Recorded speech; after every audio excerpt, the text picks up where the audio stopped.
Hi, I'm Ellen Gormley and welcome back to my channel. Today I have for you 4 different types of crocheted cables, cords, ties, whatever you want to call them, ways to make your crochet perfect for a handle or a tie on a hoodie or a tie on a purse or a drawstring on a bag.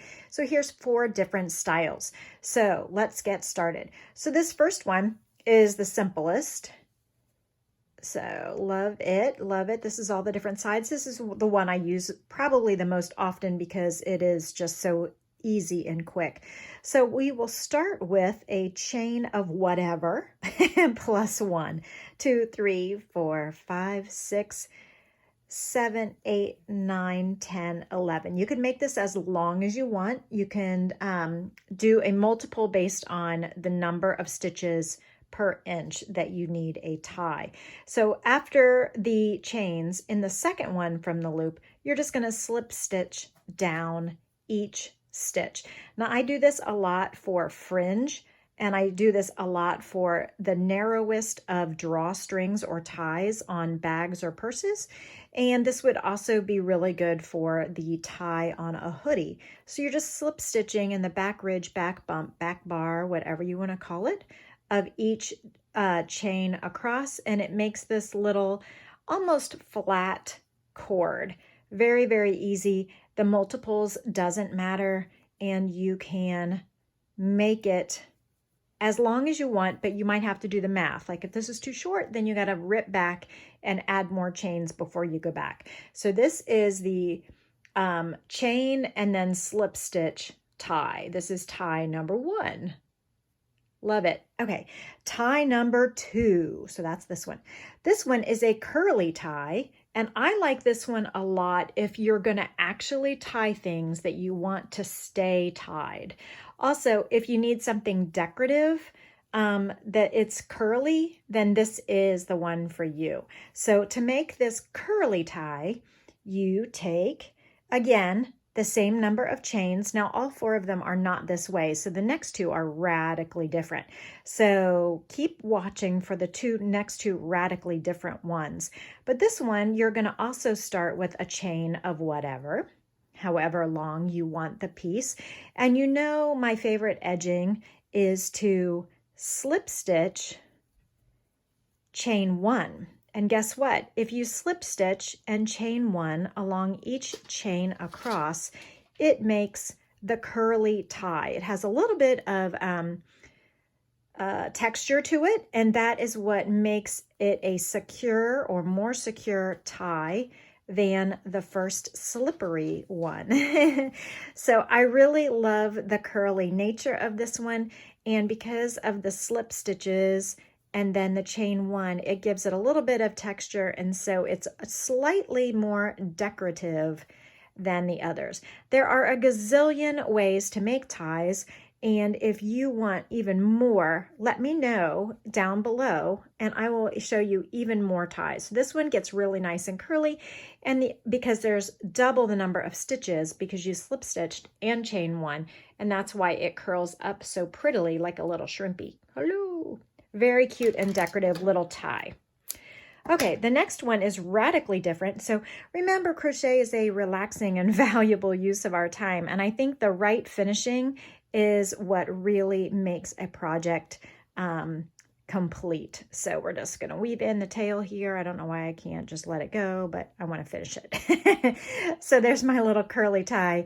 And the longer you do, the longer it's going to be like the little firecracker when we were a kid that turns into little black smoky snakes. I don't remember why I remember that. Anyway, that's what it looks like. Okay, this next one is radically different. Can you tell what this one is? This one does not start with a beginning chain of a whole bunch of whatever. Instead, we are starting with a chain of 3 or 4, depending on what you want, because this is actually a tube. This is a tube. So as the diameter you want for your tube is the number of stitches that you want. So I think this one was 3. So I'm going to chain 1, 2, 3 and slip stitch in the 3rd chain from the hook to form a ring.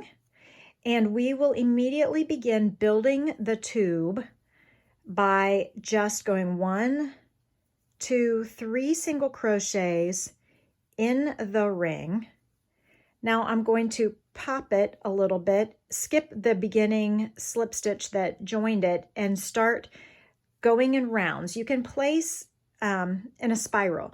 You can place a stitch marker in the first chain if you want, but once you get the rhythm of it, you don't even need a stitch marker. We're just single crocheting in every stitch. So imagine a hat where you make a flat circle and then you work evenly, and so that it starts to cup up.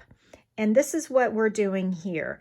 I made a flat circle that was just 3 single crochets, and now I am just 3 single crocheting over and over and over again. And this little tail is getting in the way, but it's okay. So this is what the little piece looks like from my vantage point, looking down.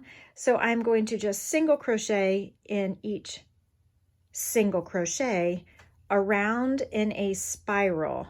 So grabbing 2 loops, taking care not to do more than 1 stitch per stitch. And I think this tail is probably confusing you, so I'm sorry about the tail there. Let me just push it out of the way. But that's how I would do it, so that I didn't have a tail coming out the bottom.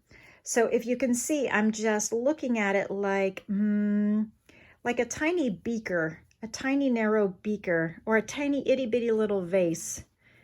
And I'm just working around the lip of the vase, the bud vase, single crocheting 1 single crochet in each stitch all the way around. And if I had wanted, I could have pulled that little tail and kept it dangling at the bottom. But this way it buries it on the inside so that you don't have anything dangling and you don't have to weave in the end. But you just go on ad nauseum forever. You just single crochet in each single crochet until you have the length of cord or tie that you want. Now this one is more tubular, more cylindrical, and so it is squishier and not as thin as the other 2 that I just showed you. So the thinnest one is this one, the first one with the slip stitches. Then the next one is a curly one with the slip stitch chain 1. And this one is the tubular one. So this is the tubular crochet cord, tie, cable, rope, whatever you want to call it. But you can just finish it off like you finish off any other crochet whenever you are done and you have the length that you want. And then you can use a tapestry needle to thread it back down the middle if you want, and you have this little tube. And you can make it, you know, the strap on a purse or whatever. So that is the tubular cord or cable or tie or whatever you want to call it. Now this last one is a lot of fun. This is a little I-cord crochet tube. It is probably the softest. It is also a tube. It is squishier and softer than this one. It looks knitted, but it's a little bit tricky. So let's show you this one. So this one we will start with, instead of a chain of whatever, and the advantage to this one and this one are that you just keep going until you get the right length. With these 2, you have to figure out the length first, because once you chain that number of stitches and come back, that's the length you have. You can't really add more. On these 2, you can keep going and going and going until you have come to the right length. So there's much less redo factor. So this one we are chaining 3, and it's like Tunisian crochet in that I will pull up a loop in each of the next 2 stitches. Okay.